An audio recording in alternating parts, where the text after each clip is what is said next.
लक्ष्मी माता और विष्णु भगवान पर शंख से जल चढ़ाने पर जहां वो प्रसन्न हो जाते हैं, वहीं पर शिव जी पर शंख से जल चढ़ाने पर मनाही है। क्या है इसके पीछे की पौराणिक कथा? बात करेंगे कि शिव पुराण के अनुसार शंखचूड़ नाम का एक महाप्रक्रमी दैत्य हुआ।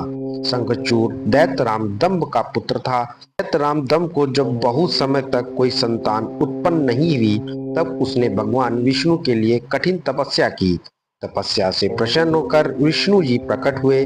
विष्णु जी ने वर मांगने के लिए कहा। ब्रह्म ने तीनों लोकों के लिए अजय एक महाप्रक्रमी पुत्र का वर मांगा। श्री हरि विष्णु जी ने तथास्तु बोलकर अंतर्ध्यान हो गए। तब दंभ के यहाँ एक पुत्र का जन्म हुआ, जिसका नाम शंखचूड़ पड़ा। शंखचूड़ ने पुष्कर में ब्रह्मा जी के निमित्त घोर तपस्या की और उन्हें प्रसन्न कर लिया। ब्रह्मा जी ने बोला कि वर मांगने के लिए कि आप वर मांगो। तब शंखचूड़ ने वर मांगा कि वो देवताओं के लिए अजय हो जाए। ब्रह्मा जी ने तथास्तु बोलकर और उसे श्री कृष्ण जी का कवच दिया। और उस पर साथ में ब्रह्मा जी ने शंखचूड़ को एक और बात बताई कि वह धर्मध्वज की कन्या तुलसी से विवाह करने की आज्ञा भी दे गए। फिर वो अंतर्ध्यान हो गए। ब्रह्मा जी की आज्ञा से तुलसी और शंखचूड़ का विवाह हो गया। ब्रह्मा और विष्णु के वरदान के मत से चूर दैत्यराज शंखचूड़ ने तीनों लोकों पर स्वामित्व स्थापित कर लिया। देवताओं ने त्रस्त होकर विष्णु जी से मदद मांगी, परंतु उन्होंने खुद दम को ऐसे पुत्र का वरदान दिया था। अतः विष्णु जी जाए तो कहाँ जाएं? फिर वो पहुंचे अंत में शिव जी के पास और शिव जी से प्रार्थना की।